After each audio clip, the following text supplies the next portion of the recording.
चलिए शुरुआत करते हैं न्यूज पंच की आज की प्रमुख खबर के साथ। लोकसभा में आज का दिन व्यापारियों के लिए बेहद अहम है और खास है। जी हां, आपको बता दें कि इस वक्त जीवन और व्यापार को सुगम बनाने के उद्देश्य से कुछ छोटे अपराधों में सजा के प्रावधान को खत्म करने वाला ये जन विश्वास संशोधन विधेयक 2025 2.0 बिल लोकसभा में पेश होने वाला है। इसके साथ ही आपको यह भी बता दें कि इस बिल में 350 से ज्यादा संशोधन शामिल हैं। इसमें अब छोटे अपराधों में सजा का प्रावधान खत्म किया जाएगा और इस बिल के पास होने से व्यापारियों को सबसे ज्यादा फायदा मिलेगा। इसके साथ ही आपको यह भी बता दें कि इससे पहले भी सरकार व्यापार से जुड़े 183 छोटे अपराधों में सजा खत्म कर चुकी है। हालांकि इसके संकेत प्रधानमंत्री नरेंद्र मोदी ने हाल ही में लाल किले की प्राचीर से भी दिए थे। आखिर जनविश्वास विधेयक के मुख्य बिंदु क्या हैं और इससे कारोबारियों का मनोबल कैसे बढ़ेगा, बताएंगे आपको। साथ ही करेंगे चर्चा अपने संवाददाता से। लेकिन सबसे पहले आपको दिखाते हैं कि आखिर क्या है जनविश्वास विधेयक 2.0।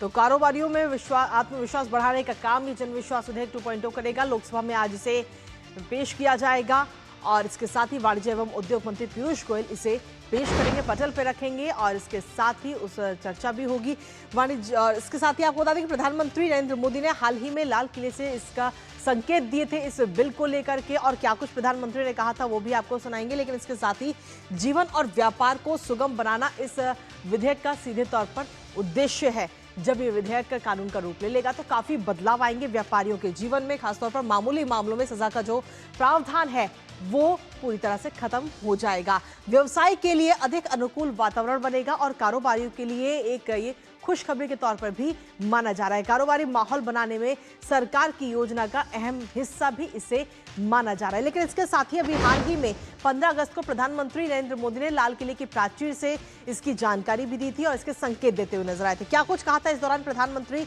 नरेंद्र मोदी ने, आपको सुनाते हैं।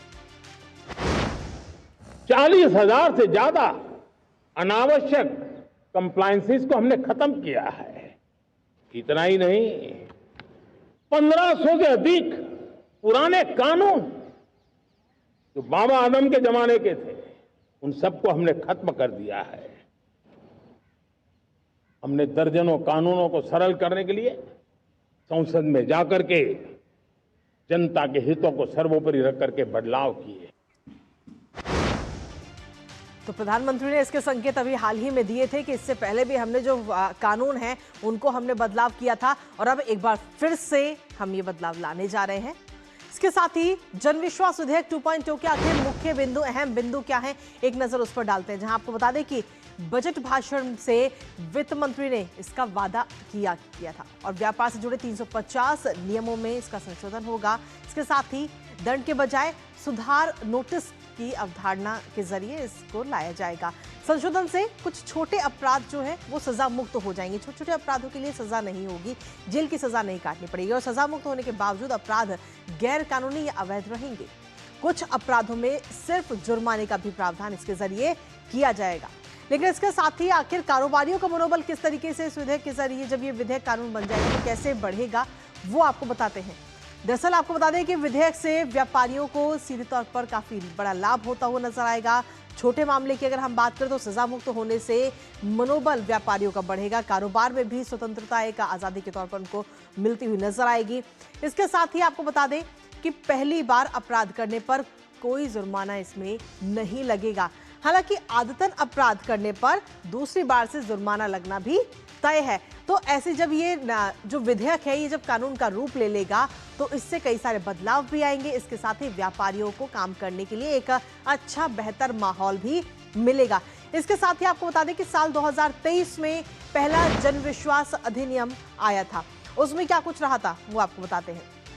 उस वक्त संविधानों में संशोधन किया गया था और अधिनियम उस दौरान पारित हुआ था और तब 183 प्रावधानों को सीधे तौर पर अपराध मुक्त किया गया था, जिसमें खास तौर पर अगर हम देखें तो 19 मंत्रालयों और विभागों को इसके जरिए कवर किया गया था, जिसमें से 42 केंद्रीय अधिनियमों के 183 प्रावधान अपराध मुक्त उस वक्त हुए थे।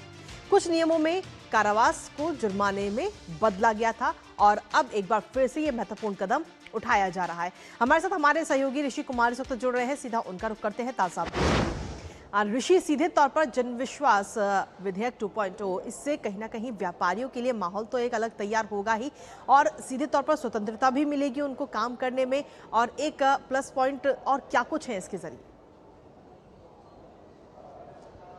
देखिए, बेहद महत्वपूर्ण पल है, खासतौर से व्यापार और उससे जुड़े हुए लोगों के लिए, क्योंकि व्यापार से जुड़े हुए तमाम जो प्रावधान थे, उन सभी प्रावधानों में एक बात तो क्लियर है कि तमाम ऐसे नियम थे जो ब्रिटिश पीरियड से चले आ रहे थे, कुछ ऐसे भी नियम थे जो आज़ाद भारत में बने, लेकिन व्यापार को सुगम बनाने में वो बड़ी अड़चन थे। एक तो कोई भी व्यक्ति अगर उनको उन नियमों को फॉलो करता है तो उसको व्यापार बढ़ाने में ही मुश्किल होती थी। इस तरीके के तमाम नियमों में अब सुधार करके या तो उन नियमों को ख़त्म किया जाएगा या फिर उनमें सजा के प्रावधान की बजाय दंडात्मक कार्रवाई यानी कि जो आर्थिक जुर्माना है वो लगाया जाएगा। एक प्रक्रिया होगी कि आपको पहली बार करने पर क्या होगा, दूसरी बार करने पर क्या होगा।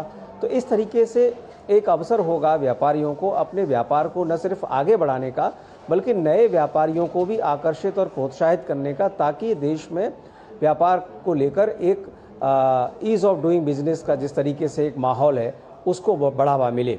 हम जानते हैं कि ये दूसरी बार हो रहा है। इससे पहले भी 2023 में कानून लाया गया था जिसमें तमाम संशोधनों के माध्यम से 183 करीब नियमों में सुधार किया गया था।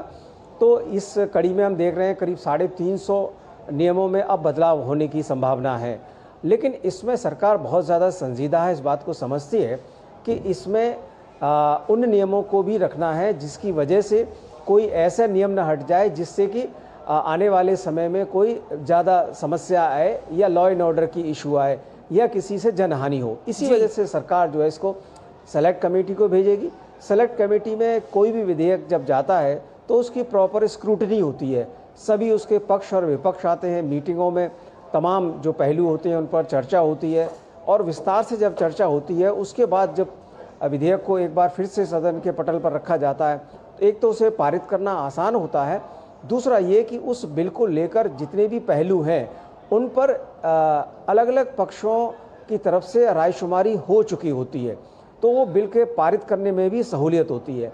ये एक हमारी डेमोक्रेसी का एक अलग पहलू है जो बिफोर द पार्लियामेंट कहा जाता है कि स्क्रूटनी सिस्टम एक तरीके से है जो कानून को और ज़्यादा प्रभावी और आसान बनाने में मदद करता है। और इस तरीके के प्रावधान निश्चित तौर से खास तौर से सेलेक्ट कमेटी में जब कोई विधेयक जाता है तो उसकी उपयोगिता और उसकी जो उसमें जो बदलाव की जो प्रक्रिया है वो बहुत अच्छी मानी जाती है। जी, इसके साथ ही इस बार हमने देखा कि प्रधानमंत्री नरेंद्र मोदी ने खुद इसका जिक्र भी किया था और जिस तरीके से 183 प्रावधानों को बदला गया उसका भी जिक्र उन्होंने किया कि किस तरीके से ये बदलाव किया गया है, और अब उन्होंने ये संकेत दिए थे कि एक बार फिर से ये बदलाव होने जा रहे हैं।